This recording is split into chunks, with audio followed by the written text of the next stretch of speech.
Hello everybody, welcome to Helsdon Outdoors. It's a little bit chilly out today. Let's see if I can get the thermometer. 8.4 minus Celsius. I think that's about 18 Fahrenheit. A little bit chilly to sleep outside, but don't worry, because with the Helsdon Hammock you can create a warm and comfortable microclimate that will keep you warm in sub-zero temperatures. Let's get inside and see how it's done. And I'll bring my thermometer.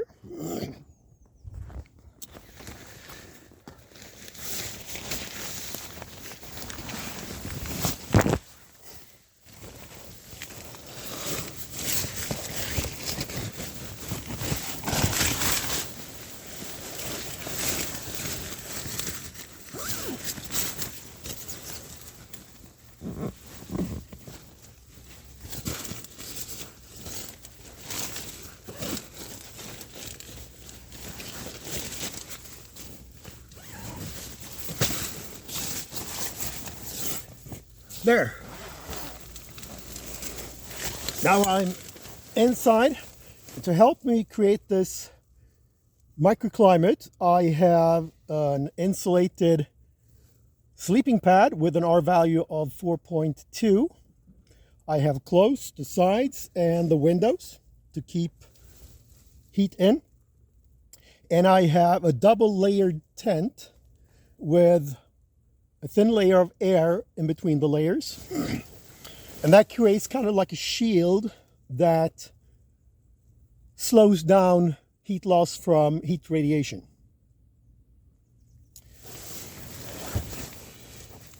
My only source of heat is the smoking hot body of a middle-aged man. And as you all know, that's not very impressive, no matter what sense of the word you're thinking of. But it'll be enough because the volume of air in here that I need to heat up isn't that big. Now, in order to show you that there's no monkey business going on here, I need to do this video in one continuous shot with no edits to prove that I'm not turning the camera off and heating the place up with a blowtorch and turning the camera back on. And this will take a couple of minutes, but don't worry, I'll keep you entertained in the meantime by telling you a gruesome story about camping in sub-zero temperatures. If you don't want to be entertained, and if you trust me, and if you just want to see the result, you can skip ahead. The time to skip ahead to will be marked on the YouTube timeline thing. But please stay with me as I read you my favorite Canadian poem. It's from 1907, written by Robert W. Service. The story takes place during the gold rush in Yukon, northern Canada. It's called The Cremation of Sam McGee. There are strange things done in the midnight sun by the men who moil for gold, and the Arctic trails have their secret tales that can make your blood run cold. The northern lights have seen queer sights, but the queerest they ever did see was that night on the marge of Lake LaBarge, I cremated Sam McGee.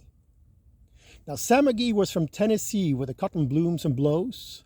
Why he left his home in the south to roam, round the pole God only knows.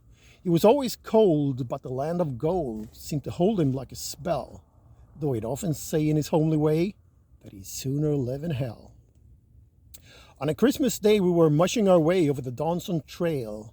Take off your cold through the parka's fold, it stabbed like a driven nail. If our eyes would close, then the lashes froze, till sometimes we could not see. It wasn't much fun, but the only one to whimper was Sam McGee. And that very night, as we lay packed tight in our robes beneath the snow, and the dogs were fed and the stars ahead were dancing heel and toe, He turned to me, and Cap, says he, I'll cash in this trip, I guess.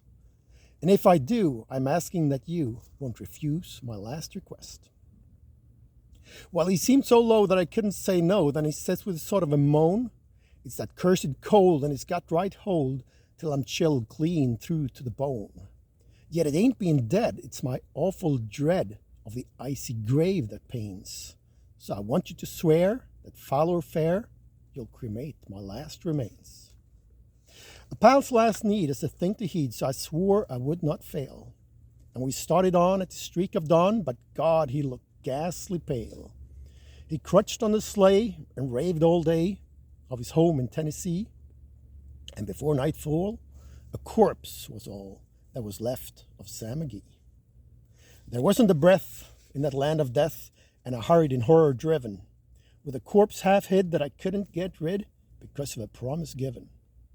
It was lashed to the sleigh, and it seemed to say, you may tax your brawn and brains, but your promise true, and it's up to you to cremate those last remains. Now, a promise made is a debt unpaid, and I swore, and the trail has its own stern code. In the days to come, though my lips were dumb, in my heart how I cursed that load. In the long, long night by the lone firelight, while the huskies round in a ring howled out their woes to the homeless snows, oh God, how I loathed that thing. And every day that quiet lay seemed to heavier and heavier grow, and on I went till the dogs were spent and the grub was getting low. The trail was bad and I felt half mad, but I swore I would not give in. And I'd often sing to that hateful thing, and it hearkened with a grin. Till I came to the marge of Lake Lobarge, and a derelict there lay. It was jammed in the ice, but I saw it thrice. It was called the Alice May. And I looked at it, and I thought a bit, and I looked at my frozen chum, and here, said I, with a sudden cry, is my crematorium. Some planks I tore from the cabin floor, and I lit the boiler fire. Some coal I found that was lying around, and I heaped the fuel higher. The flames just soared, and the furnace roared, such a blaze you seldom see. And I bored a hole in the glowing coal, and I stuffed in Sam McGee. Then I made a hike, for I didn't like to hear him sizzle so. And the heavens scowled, and the huskies howled, and the wind began to blow. It was icy cold, but the hot sweat rolled down my cheeks, and I don't know why. And a greasy smoke and an inky cloak went streaking down the sky. I do not know how long in the snow I wrestled with grisly fear, but the stars came out and they danced about, ere again I ventured near. I was sick with dread, but I bravely said, I'll just take a peep inside. I guess he's cooked and it's time I looked. Then the door I opened wide. And there sat Sam, looking cool and calm, in the heart of the furnace roar. And he wore a smile you could see a mile, and he said, please close that door. It's fine in here, but I greatly fear you'll let in the snow and storm. Since I left Plum Tree down in Tennessee, it's the first time I've been warm. Yes, there are strange things done in the midnight sun by the men who moil for gold, and the Arctic Trail have their secret tale that can make your blood run cold. And the Northern Lights have seen queer sights, but the queerest they ever did see was that night on the marge of Lake Lobarge, I cremated Sam McGee. What a story, hey? So I've been in here, I think about 7 or 8 minutes, and let's see what temperature we have. 3.4 degrees. We started at 8.4 minus. So let's do the math. That's 11 degrees more than when we started. And we've gone from sub-zero to above zero.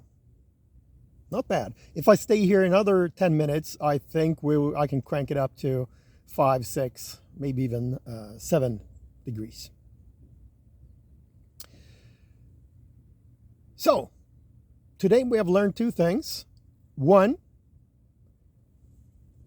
You can create a warm and comfortable microclimate inside a hammock tent using only your body as a source of heat. And two, if only Sam McGee had had a Helsdon Hammock, he wouldn't have frozen to death during that awful Christmas day. So don't be like Sam McGee. Keep yourself warm. Happy camping.